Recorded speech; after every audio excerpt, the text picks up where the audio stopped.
Hello friends, very very good morning to all of you. आज हम discuss करने वाले हैं साइंस के एक नए चैप्टर कचरा संग्रहण एवं निपटान। ये क्लास 6 एनसीईआरटी का लास्ट चैप्टर है आपका।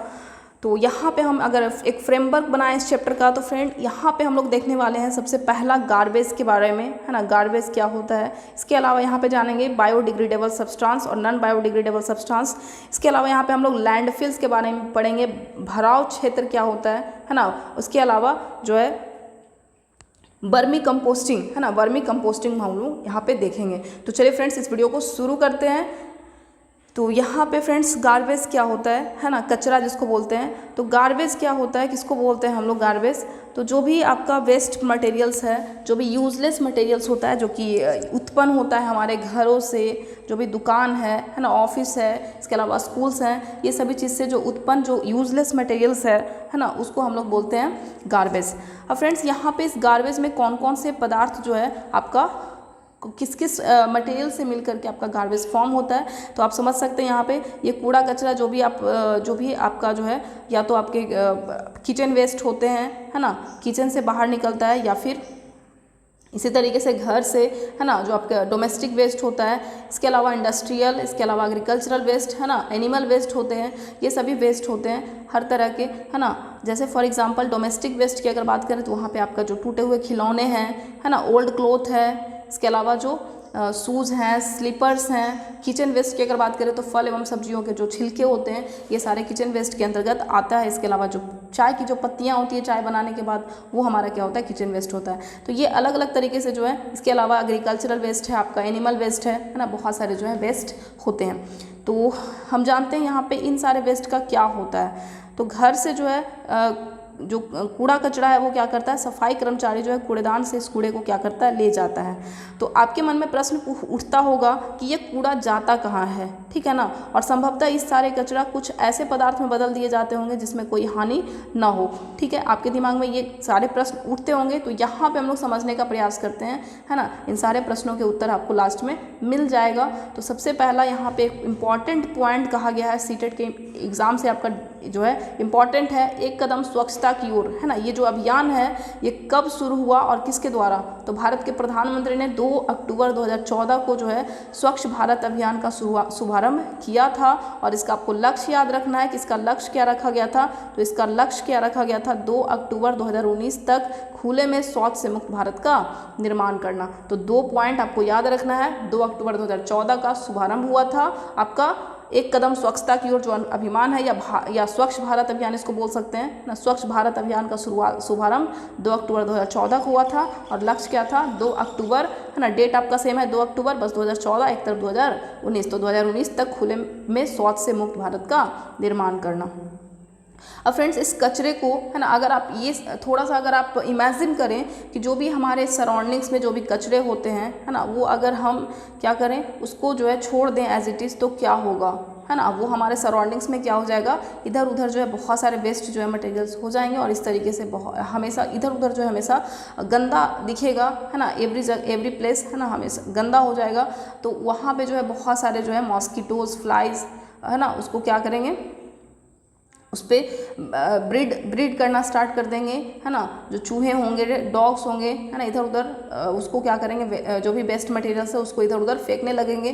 और इस तरीके से बहुत सारी बीमारियां जो है वो स्प्रेड होने का खतरा बढ़ जाएगा। तो इस तरीके से कचरे का निपटान के लिए हम लोग क्या करते हैं फ्रेंड्स, जो भी सफाई कर्मचारी होता है कूड़ा एकत्र करके ट्रक के निचले, है ना, ट्रक द्वारा जो है निचले खुले क्षेत्र में जहाँ गड्ढे होते हैं, है ना, वहाँ पे ले जाता है। और इसी खुले क्षेत्र को, है ना, इसी खुले क्षेत्र को हम लोग क्या बोलते हैं, भराव क्षेत्र इसको बोलते हैं, जिसको हम अंग्रेजी में लैंडफिल्स बोलते हैं, है ना, लैंडफिल जिसको बोला जाता है। तो भराव क्षेत्र क्या होता है, जो खुला क्षेत्र है जहाँ पे कचरे को क्या किया जाता है, ले जाया जाता है ना, उस खुले क्षेत्र को हम लोग भराव क्षेत्र बोलते हैं। अब वहाँ कचरे के उस भाग को जिनका पुनः उपयोग किया जा सकता है उसी रूप में न किया जाए सकने वाले कचरे से पृथक कर दिया जाता है ना।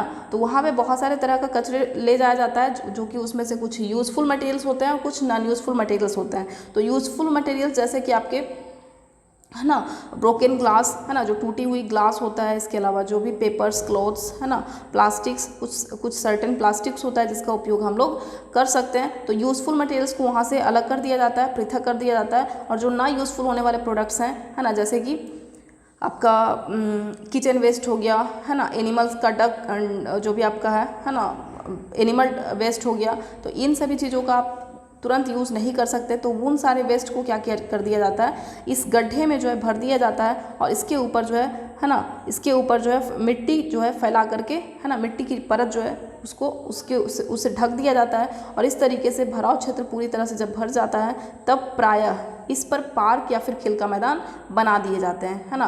अगले 20 साल तक इस पर कोई भी भवन का निर्माण नहीं किया जाता है। नेक्स्ट है कचरे के उपयोग अवयव से निपटान के लिए भराव क्षेत्र के पास कंपोस्ट बनाने का क्षेत्र, है ना। अब कंपोस्टिंग का यहाँ पे देखते हैं फ्रेंड्स कि कंपोस्ट किस तरीके से बनाया जाता है। यहाँ पे देखिए, पहली यह जानने को उत्सुक है कि कचरा उपयोगी कैसे हो सकता है ना। कचरा उपयोगी किस प्रकार से हो सकता है, फिर इसे फेंका ही क्यों गया जब ये उपयोगी था, क्या इस कूड़े कचरे में कुछ ऐसा भी है जो वास्तव में कचरा है या नहीं, है ना। तो इसके मन में बहुत सारे सवाल हैं कि जब कचरा था, है ना, तो उसका जब यूज़ ही होना था तो फिर फेंका क्यों गया। फ्रेंड्स यहाँ पे देखते हैं कि क्या इसका यूज़ है। तो यहाँ पे आप 2 समूह बना लीजिए। एक समूह में जो है क्या करें, फल और सब्जी के छिलके, अपशिष्ट, जो भी बचा हुआ आपके पास भोजन का अपशिष्ट होता है घर में, है ना, समाचार पत्र, सूखी जो पत्तियाँ हैं कागज़ की थैलियाँ भी आप इस समूह में क्या करें, ऐड कर लें। दूसरे जो समूह हैं उसमें आप ले लीजिए कपड़े के टुकड़े, पॉलीथीन का टुकड़ा, है ना, कांच, इसके अलावा एल्युमिनियम के रैपर्स ले सकते हैं आप, कील ले सकते हैं जिसको काटी बोलते हैं, पुराने जूते और टूटे हुए खिलौने, आप ये सब ले लेंगे। तो 2 समूह आपने बना लिया। इन 2 समूह को क्या करें आप, है ना, 2 अलग अलग थैलियों में जो है भर करके इसको कस करके बांध दीजिए, है ना, या फिर, है ना, आप 2 को बांध दें और 2 को है जो डायरेक्ट आप गड्ढे में जो है भर दें। तो 4 अलग अलग तरीके से आप क्या कर सकते हैं, इसको गड्ढे खोद करके प्लास्टिक की थैलियों और दूसरे जो ढेरियाँ हैं उसको क्या करें, आप अलग अलग डाल दें और इस प्रकार से इसको मिट्टी से क्या करें, ढक दें। और तब आप कुछ दिन के पश्चात देखेंगे, है ना, कि वो पूरी तरह से विलगित हो गया है, मतलब पूरी तरह से वो ब्रेक डाउन उसका हो चुका है, ठीक है ना। जो भी मिट्टी के अंदर बैक्टीरिया था उसके द्वारा क्या हो गया है, उसको तो मतलब पूरी तरह से जो है ब्रेक डाउन उसका हो चुका है, मतलब पूरी तरह से वो विलगित हो गया है, टूट चुका है। अब यहाँ पे फ्रेंड्स आपने यहाँ पे आपको लिखना है कि क्या क्या कचरे के ढेरों में परिवर्तन हुआ। तो आप ये प्रेक्षण में देखेंगे, है ना, कि कचरा जो है, कुछ कचरा जो है विलगित नहीं हो पाया और कुछ कचरे जो है विलगित हो पाए। तो वो कचरा जो कि विलगित हो गया, है ना, जो कि विलगित हो गया, है ना, और खाद में परिवर्तित हो गया, उसको हम लोग क्या बोलते हैं, कंपोस्टिंग बोलते हैं, है ना, उसको हम लोग कंपोस्टिंग बोलते हैं। और यही जो पदार्थ हुआ विलगित, है ना, जो पदार्थ ब्रेक डाउन हो गया, है ना, और नॉन हार्म या फिर कह सकते हैं कि हार्मलेस सब्सटेंस के रूप में परिणत हो गया, नॉन टॉक्सिक हो गया ब्रेक डाउन होकर के, वो मटेरियल्स या सब्सटेंस क्या कहलाता है आपका, बायोडिग्रेडेबल, है ना, बायोडिग्रेडेबल सब्सटेंस उसको हम कहते हैं। और जो पदार्थ ऐसा नहीं हुआ, जैसे कि जो आपने वहाँ पे क्या किया था, प्लास्टिक या फिर एल्युमिनियम का जो एक तरफ रखे थे, तो वो जो धातुएं था, कांच था, वो क्या होगा, वो विलगित होगा क्या, वो आपका नहीं टूट सकता है। तो वो पदार्थ क्या होगा, आपका विलगित नहीं होगा, है ना, मिट्टी में दबाने पर। तो वो पदार्थ क्या कहलाता है, नॉन बायोडिग्रेडेबल सब्सटेंस कहलाता है।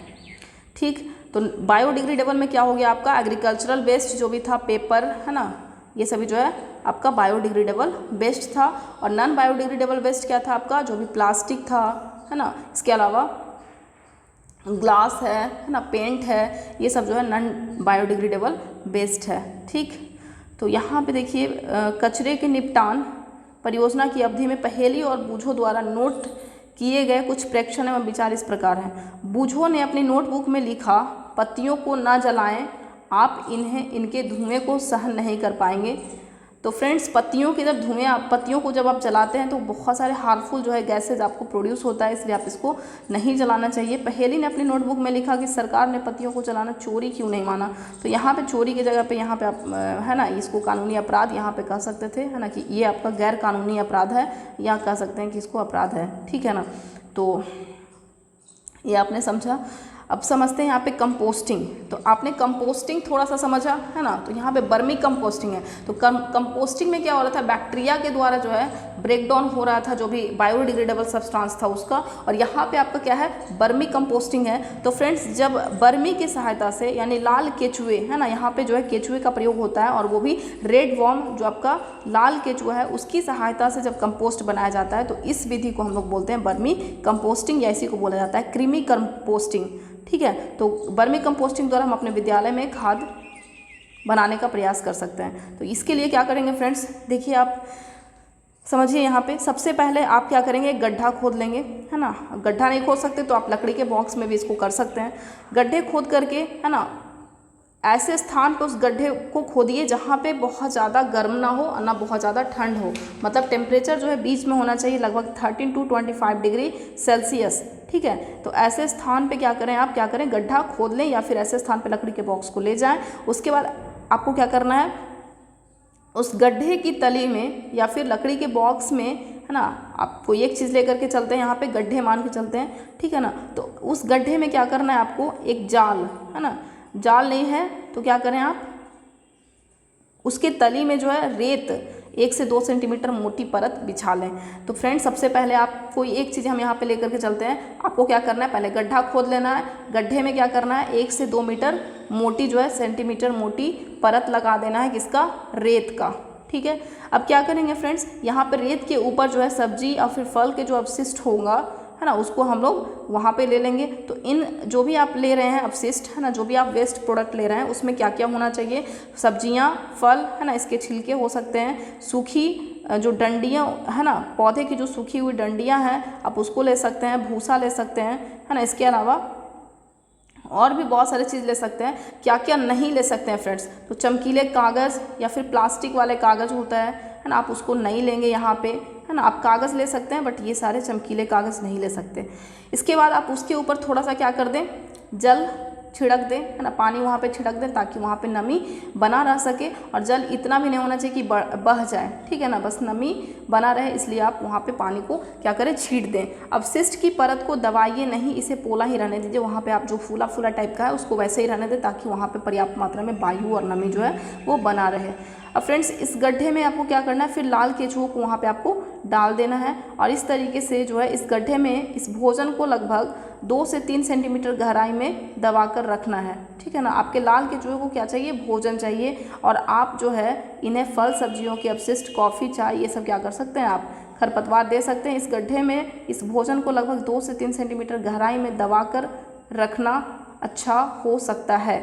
नमक, अचार, तेल, सिरका, मांस, दूध से निर्मित अवशिष्ट पदार्थ, ये सब जो है लाल केचुओं को ना दें भोजन के रूप में। अगर ऐसा आप दे देंगे तो क्या होगा, उससे रोग जो है वो फैलेगा, और इस तरीके से कुछ अंतराल के बाद गड्ढे के पदार्थों को धीरे धीरे मिलाते रहें तथा उसके ऊपरी सतह को हिलाते रहें, ठीक है, ऊपरी सतह को हिलाते रहिए। इस तरीके से आप देख सकते हैं यहाँ पे लाल केचुए, यहाँ पे एक मेन पॉइंट है, लाल केचुए के दांत नहीं होते हैं, इसमें एक विशेष संरचना होती है जिसको हम गिजर्ड कहते हैं, है ना, और इसको भोजन पीसने में क्या करता है, गिजर्ड जो है भोजन पीसने में केचुए की मदद करता है। यदि आप अंडे के छिलके और समुद्री शंख या सीपी को चूरा जो है उसका अगर आहार में मिला देंगे तो वो क्या होगा, यह आहार के साथ कृमि के गिजर्ड में पहुँच जाता है और भोजन को पीसने में उसकी सहायता करता है। कोई लाल कृमि एक दिन में अपने शरीर के भार का बराबर आहार खा लेता है। तो आपको ये भी पॉइंट याद रखना है कि कोई भी लाल कृमि जो रेड वॉर्म होता है एक दिन में कितना खाना खाता है, अपने शरीर के भार के बराबर खाना खा लेता है। अब लाल केचुए जो हैं बहुत गर्म और बहुत ठंडे वातावरण में जीवित नहीं रह सकते, उन्हें आसपास की नमी की आवश्यकता होती है। यदि आप अपने केचुए की भलीभांति देखभाल करते हैं तो 1 माह में क्या हो जाएगा, उसकी संख्या 2 गुनी हो जाएगी। 3 से 4 सप्ताह के अंतराल पर अपने गड्ढों का क्या करें, सावधानीपूर्वक परीक्षण करते रहें। मतलब 1 महीने के बाद अगर आप देखेंगे, है ना, 1 से 2 महीने के बाद अगर आप देखेंगे तो उस गड्ढे में मिट्टी जैसा पोला पदार्थ आपको दिखाई देगा, और यही जो है कंपोस्ट आपके खेत में देने के लिए, है ना, आपके जो पौधे हैं, है ना, उसमें डालने के लिए क्या हो गया, अब ये तैयार हो गया है। तो आपने क्या क्या किया, सबसे पहले आपने गड्ढा खोदा 30 सेंटीमीटर का, उसमें क्या किए, उसमें 1 से 2 सेंटीमीटर ऊंची जो है मोटी परत यहाँ पे रेत का लगा दिए। उसके ऊपर जो है हम लोग फल सब्जियाँ के जो छिलके थे, है ना, जो कागज़ था, है ना, जो भी बायोडिग्रेडेबल सब्सटेंस था, है ना, उसको हम लोग क्या करिए वहाँ पे रख दिए, है ना, 2 से 3 सेंटीमीटर गहराई तक उसके लिए। इस तरीके से उसके ऊपर जो है हम लोग क्या कर दिए, वर्मी कंपोस्ट, मतलब कि जो भी आपका केचुआ था उसको वहाँ पे रख दिए। इस तरीके से जो है थोड़ा सा उसके है ना, जो जहाँ पे हम लोग सब्जियाँ और ये सब रखे थे वहाँ पे करेंगे पहले क्या, आप कुछ जो है जल की मात्रा आप मिला देंगे ताकि वहाँ पे नमी बना रहे। इस तरीके से जो है आप उसको धीरे धीरे हिलाते रहिए बीच बीच में, 2-2 दिन पर, 4-4 दिन पर, और इस तरीके से आपको 1.5-2 महीने के बाद आपको क्या प्राप्त होगा, एक कंपोस्ट आपको तैयार हो जाएगा। तो इसी को हम लोग वर्मी कंपोस्ट कहते हैं, क्योंकि ये केचुए की सहायता से जो है क्या हुआ, तैयार हुआ। यह उत्तम वर्मी कंपोस्ट को आप अपने गमले, बगीचे और खेत में क्या कर सकते हैं, डाल सकते हैं, है ना। क्या यह अपशिष्ट से सर्वोत्तम प्राप्त करने जैसा नहीं है? आप में से जिनके पास बड़े बड़े खेत हैं वे बड़े गड्ढों में वर्मी कंपोस्ट बनाकर परीक्षण कर सकते हैं। इससे आप बहुत से धन की बचत कर सकते हैं, है ना। जो भी आप महंगे उर्वरक खरीद करके लाते हैं उसकी जगह पे आप क्या कर सकते हैं, इस तरीके के कंपोस्ट का यूज़ कर सकते हैं। सोचिए और फिर फेंकिए। ये क्रियाकलाप में आपको बताया गया है कि, है ना, आप अपने घर से कितने सारे जो है वेस्ट प्रोडक्ट जो है आप फेंकते हैं बाहर। इस तरीके से अगर आप मोहल्ले की देखें, है ना, इस तरीके से अगर एक गांव या फिर पूरे शहर का अगर देखा जाए तो बहुत सारा कचरा जो है हम लोग क्या करते हैं, बायोडिग्रेडेबल सब्सटेंस वो हम फेंक देते हैं, जिससे हम बहुत सारे जो है कंपोस्ट बना सकते हैं। अब यहाँ पे जो है एक आपको जो है यहाँ पे नानू और एक श्याम, है ना, नानू और एक श्याम का यहाँ पे स्टोरी है। नानू जो है क्या करता है, अपने जो है कॉपी के पेज फाड़ करके वहाँ पे नाव वगैरह बनाने का काम करता है, और श्याम जो है ना, वो क्या करता है, कागज़ की लुगदी, है ना, उससे कागज़ से जो है बहुत सारे सुंदर मुखौटे, बहुत सारे अन्य प्रकार के जो है विशेष उपहार बनाता है ना, फोटो फ्रेम, बधाई के कार्ड, बहुत सारी चीज़ बनाते हैं। तो यहाँ पे बताया गया है कि आप किस प्रकार से कागज़ का पुनः चक्रण कर करके बहुत सारे चीज़ों को आप बना सकते हैं। तो इसको आप कैसे कर सकते हैं, कागज़ को छोटे छोटे टुकड़ों में क्या करिए, फाड़िए, इन्हें बाल्टी या फिर टब में क्या करना है, आपको रख करके जल डालना है ना। किस प्रकार से कागज़ का क्या होगा आपका पुनः चक्रण, है ना, किस प्रकार से आप रिसाइकिल कर सकते हैं कागज़ को, तो वो आपको देखना है। छोटे छोटे टुकड़े में सबसे पहले कागज़ को क्या करना है, फाड़ना है।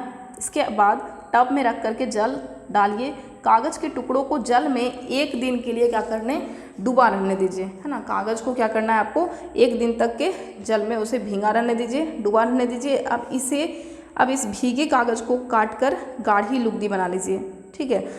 नेक्स्ट, अब फ्रेम पर जाली, है ना, जड़ी डाली पर गीली लुगदी को क्या करना है, फैलाना है। फिर लुगदी की परत को यथासंभव एक समान बनाने के लिए फ्रेम को धीरे धीरे क्या करना है, ठोकिए, और इस प्रकार से जल के बाहर निकल जाने तक प्रतीक्षा कीजिए, है ना, जब तक कि उससे जल बाहर नहीं निकल जाता है। आप इस तरीके से चलनी पे भी कर सकते हैं, अगर आपके पास नहीं है ना, तो इस तरीके से आप चलनी पे कर लें, और इस क्या करना है, आपको वहाँ से जितने भी जल हैं उसको आपको बाहर निकाल देना है। तो जब तक बाहर नहीं निकल जाता आपको प्रतीक्षा करना है। यदि आवश्यक हो तो फ्रेम पर पुराना कपड़ा या फिर समाचार पत्र की जो है दीजिए, जिससे लुगदी इसका अधिक से अधिक जल क्या हो जाए, है ना, सोख लिया जाए। तो आप इस तरीके से किसी भी तरीके से आपको बहुत सारे, है ना, तरीके हैं जिससे क्या कर सकते हैं आप, उस लुगदी में जो पानी है उसको आपको बाहर निकाल देना है। अब लुगदी की इस परत को सावधानी से फ्रेम में, है ना, अब लुगदी की इस परत को सावधानी से फ्रेम से क्या कर लेना है, अलग करके किसी पुराने समाचार पत्र पर रख करके धूप में उसको सुखाना है, ठीक है फ्रेंड्स।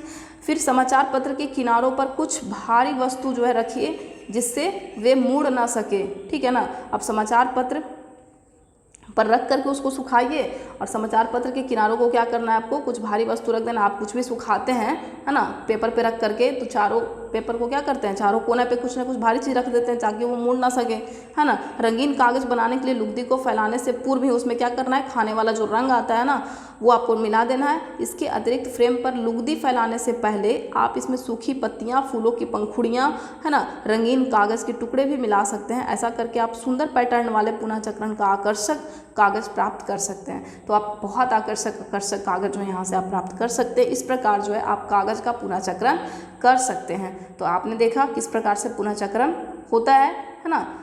सबसे पहले क्या किए, है ना, कागज़ को छोटे छोटे भागों में जो है आप फाड़ लीजिए, उसको बाल्टी या टब में रख करके पानी में डुबा रहने दीजिए 1 दिन तक। उसके बाद वो लुगदी जैसा बन जाएगा। इस प्रकार से उसका जो पानी है आप छान लीजिए, मतलब चलनी की सहायता से। उसके बाद आप उसको क्या करें, समाचार पत्र के टुकड़े पर रख करके या फिर किसी भी ऐसे सतह पर रख करके आप क्या करें, सुखा लें, है ना। उसके बाद आप क्या कर सकते हैं, है ना, सुखाते समय आप जो भी एक कलर आप मिक्स कर दें, है ना। इस प्रकार से आप पुनः चक्रण उसको कर सकते हैं।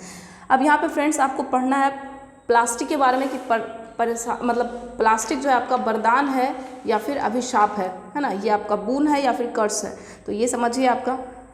फ्रेंड्स, प्लास्टिक के बारे में आपको पता है आजकल हम लोग बहुत सारे इसका प्लास्टिक से बने हुए पदार्थों का यूज़ करते हैं, खिलौने, जूते, थैले, पेन, है ना, दांत के जो ब्रश है, इसके अलावा बाल्टी, बोतल, जल पाइप, है ना, इन सभी चीज़, ये सभी चीज़ जो है प्लास्टिक के बने होते हैं। इसके अलावा जो है बस, car, radio, television, refrigerator, scooter के कुछ भाग जो है वो भी आप प्लास्टिक के बनाते हैं। प्लास्टिक का उपयोग संभवतः स्वयं कोई विशेष समस्या उत्पन्न नहीं करता है, लेकिन जब इसका प्रयोग अधिकाधिक करने लगता है ना, जब इस प्लास्टिक से बने हुए मटेरियल्स का यूज़ वर्सेटाइल मतलब बहुत सारे कार्यों में जब इसका यूज़ होने लगता है, तब फ्रेंड्स ये जो है इन्वायरमेंटल प्रॉब्लम्स को क्रिएट करने लगता है, ठीक है ना। बहुत सारे इन्वायरमेंटल प्रॉब्लम जो है इससे होने लगते हैं। तो आप इसके लिए क्या कर सकते हैं, पहेली का ये सुझाव है कि विषैले पदार्थों के संग्रहण के लिए उपयोग किए जाने वाले पात्रों का पुनः चक्रण पृथक रूप से किया जाना चाहिए तथा इस पुनः चक्रित प्लास्टिक का उपयोग प्लास्टिक की थैलियों का निर्माण में नहीं होना चाहिए, है ना। जैसा कि फ्रेंड्स आपको पता है कि प्लास्टिक जो है प्लास्टिक को अफेक्ट नहीं करता है आपका मिट्टी, वाटर, है ना, पानी हो गया, वाटर हो गया, इसके अलावा जो आपका वायु है ना, एयर, इसके अलावा माइक्रो ऑर्गेनिज्म, ये सभी जो है प्लास्टिक को अफेक्ट नहीं करता है, ठीक है ना, क्योंकि प्लास्टिक जो है क्या है, नॉन बायोडिग्रेडेबल सब्सटेंस है ना, ये आपका ब्रेकडाउन नहीं होगा और ये क्या करेगा, आपका इन्वायरमेंटल प्रॉब्लम को क्रिएट करेगा। तो पुनः चक्रण के लिए आवश्यक दिशा निर्देश यहाँ पे देखिए, यहाँ पे आगे क्या है कि आप किस प्रकार से प्लास्टिक के जो बहुत सारे उपयोग हो रहे हैं उसको न्यूनतम करने के लिए आप क्या क्या कर सकते हैं।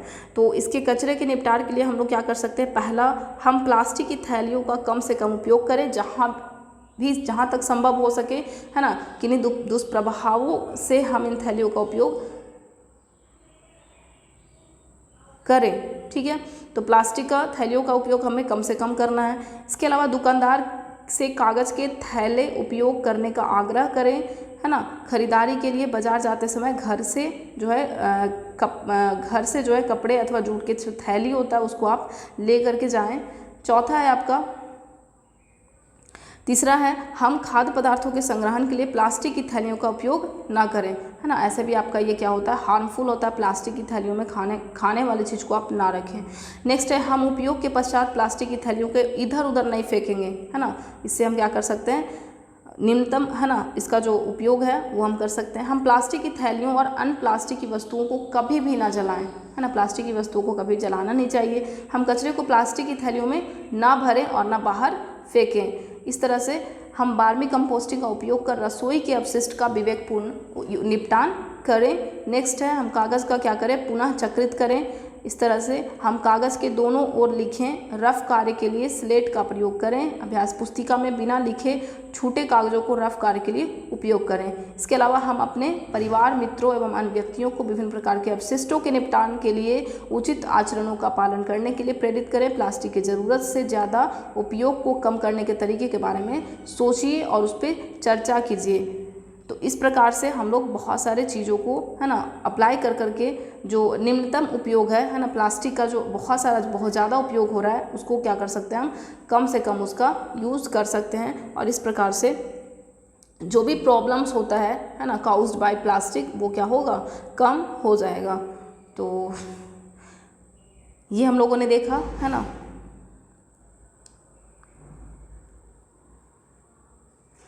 भराव क्षेत्र, अब सारांश देख लेते हैं। वो स्थान है जहाँ शहर अथवा नगर के कचरे को एकत्र करके पाटा जाता है, कालांतर में इस क्षेत्र में पार्क बना दिया जाता है, ठीक।